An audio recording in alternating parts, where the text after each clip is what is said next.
வணக்கம், welcome to treasury of traditional cooking videos. நான் நிமிஸ் வெஜ் கிச்சன், உங்கள் நிர்மலா சத்யமூர்த்தி, நாகப்பட்டினம். நமது பதிவுகள் சிம்பிள் இன்கிரியன்ட் ஷார்ட் டெமோ சுவையான சமையல். இன்றைக்கி பழமையான ரெசிபி ஷார்ட் டெமோ கசகசா ஹல்வா. இது வைஷாலுக்கு ரொம்ப ஃபேவரேட்டான ஒரு அல்வாங்க. இனிப்பு இது எங்கேயும் வாங்க முடியாது.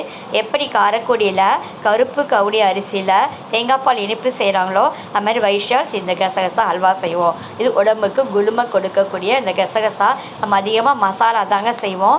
ஆனால் அந்த காலத்தில் எங்கள் அம்மா இதை நைட்டு ஊற வச்சு வெள்ளை மிளகோட நைஸாக அரைச்சி தலைக்கு தேய்ச்சி குளிக்க சொல்லுவாங்க. அவ்வளோ குளுமையாக இருக்கும். உங்களால் முடிஞ்சால் செய்து பாருங்கள். இப்போ இந்த குளுமை கொடுக்குறது உடம்பு தழைச்சோம்னா உள்ளுக்கும் எடுத்துக்கலாம். இப்படி அல்வா செய்து வச்சுக்கலாம். இது ஒரு ட்ரெடிஷ்னல் மெத்தட், ரொம்ப லாங் ப்ராசஸாக இருக்கும். இப்போ நம்ம ஃபார்வர்டாக டெக்னாலஜிலாம் இருக்குது, நமக்கு சௌகரியம் இருக்குது. ஸோ ஈஸியாக குக் பண்ணலாங்க. அந்த மெத்தட் நான் கொடுத்துருக்கேன். டெய்லியே காலையில் ஒரு அதாவது ஒரு பெரிய நெல்லிக்காய் அளவு உருண்டை எடுத்து எல்லோரும் கொஞ்சம் சாப்பிட்டாவே போதுங்க. அதிகமாக சாப்பிடணும்னு அவசியம் கிடையாது. ஏன்னா சில பேருக்கு சளி பிடிச்சிடும். அதனால் இது ரெகுலராக சாப்பிட்டு நாங்கள் பழகினா நமக்கு பழகிடும். ரொம்ப டேஸ்ட்டு, அவ்வளோக்கும் நல்லது. நீங்கள் ஸ்வீட்ஸாலையும் வாங்க முடியாத இந்த ரெசிபி நீங்களும் செய்து எல்லோரும் பயன்படுக நான் கொடுத்துருக்கேன். 100 கிராம் கசகசா எடுத்திருக்கேன். தண்ணி விட்டு அளமுங்க.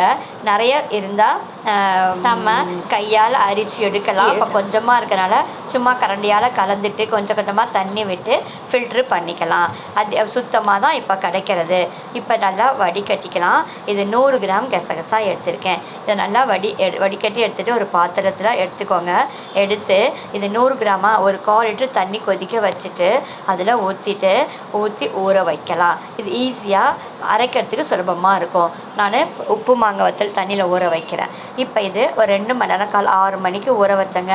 ஒரு 8 மணிக்கு சைட் பை சைட் நான் திக்கான பால் காய்ச்சி அதுவும் ஆற வச்சுருக்கேன். நல்லா குளிர்ந்து சில்லுன்னு இருக்கணும் அந்த பாலை கொஞ்சம் கொஞ்சமாக விட்டு மிக்ஸி ஜாரில் இந்த கசகசாவையும் திருப்பி தண்ணியில் வடிகட்டி இந்த மாதிரி செண்டாக மாவு அரைச்சிக்கோங்க. அந்த கசகசாவை நிறைய இருந்தால் நம்ம கிரைண்டரில் கூட அரைக்கலாங்க, கணிசமாக இருக்கும். இது 100 கிராம்னா மிக்ஸி ஜாரிலே நான் அரைச்சிட்டேன். பாருங்கள் எவ்வளோ நல்லா பூ மாதிரி செண்டு மாதிரி இருக்குது. நம்ம எந்த பாத்திரத்தில் குக்கர் வைக்க போகிறோமோ அந்த பாத்திரம் எடுத்துகிட்டு குக்கரில் வச்சு நல்லா டைட்டான மூடியாக இருக்குங்க.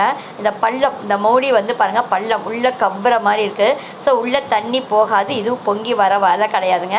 உள்ளே தண்ணி போகக்கூடாது. அது மாதிரி வைக்கணும் இந்த மூடி. இல்லை தட்டு வச்சிங்கன்னா மேலே ஒரு வெயிட் வச்சுக்கோங்க. ஒரு 5 விசில் வச்சு எடுத்துருங்க. பாருங்கள் ஆறட்டும். நம்ம அவசரமாக திறக்க வேண்டாம்.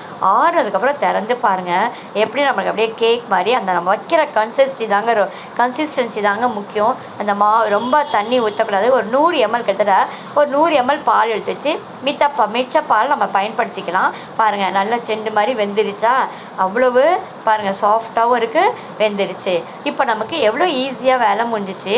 அந்த காலத்தில் சர்க்கரையும் இதையும் அரைச்சி கலந்துட்டு சர்க்கரையோட கலந்து அடுப்பில் வச்சு கிண்டுவாங்க. இப்போ ஒரு 20 to 30 ml தண்ணி எடுத்துக்கோங்க. ஒரு 100 கிராம்னா 2 பங்கு சர்க்கரைங்க. 200 கிராம் சர்க்கரை எடுத்துகிட்டு அந்த கொஞ்சமாக தண்ணி விட்டால் போதும். அடுப்பில் வச்சு கலந்துடும். இப்படி சர்க்கரையில் கொஞ்சம் தண்ணி விட்டு பாகு மாதிரி செஞ்சு இதை மாதிரி கலக்கும்போது இதுவும் சீக்கிரமாக ஆகும். இப்போ எல்லாம் நல்லா கலந்து விடுங்க. சிம்மில் வச்சுக்கோங்க. இப்போ நமக்கு 10 நிமிஷம் தாங்க ஆகாது. நம்ம சிம்மில் வச்சு கலந்து விட்டுக்கிட்டே இருங்க. நல்லா சுருண்டு வரட்டும். சுருண்டு வந்ததுக்கப்புறமா ஒரு 5-6 ஸ்பூன் நெய் விடுங்க. அதாவது ஒரு குழிக்கரண்டி சட்னி கரண்டி நெய் விடலாம்.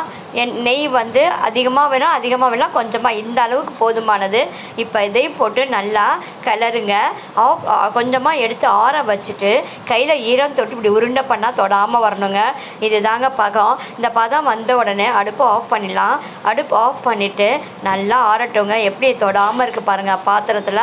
இப்போ அல்வா நான் ஒரு 2 நிமிஷம் எக்ஸ்ட்ராவே கலந்துருவேங்க. ஏன்னா அது ஒரு டேஸ்ட்டாக இருக்குன்றதுனால. இப்போ அந்த பால் மிச்சத்தில் மிக்ஸி ஜாரு, அப்புறம் நம்ம வேக வச்ச பாத்திரம், அல்வா பண்ண பாத்திரத்தில் அந்த பாலும் தண்ணியுமா கரைச்சோம்னா கொஞ்சமாக சர்க்கரை விட்டு அடுப்பில் ஒரு சூடாகவும் குடிக்கலாம்.